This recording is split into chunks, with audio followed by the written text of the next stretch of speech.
keep California clean. As you can see, it takes a lot of us and a lot of effort to keep California clean. It's costing Californians millions of dollars and lots of hours, thousands of hours in order to keep California clean.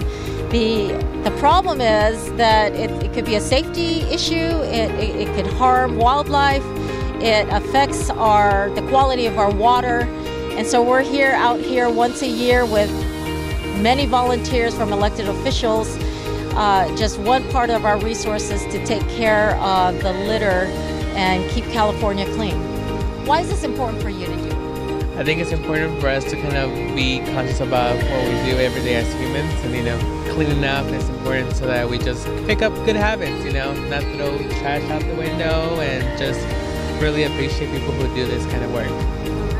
This is really important to make sure that people are aware that all the trash that we see here on the side of the roads will go down our storm drains and will end up in the ocean, and that can harm our wildlife in our oceans and also impact water quality. So it's important for us to realize that, and we all have a role to keep our highways clean.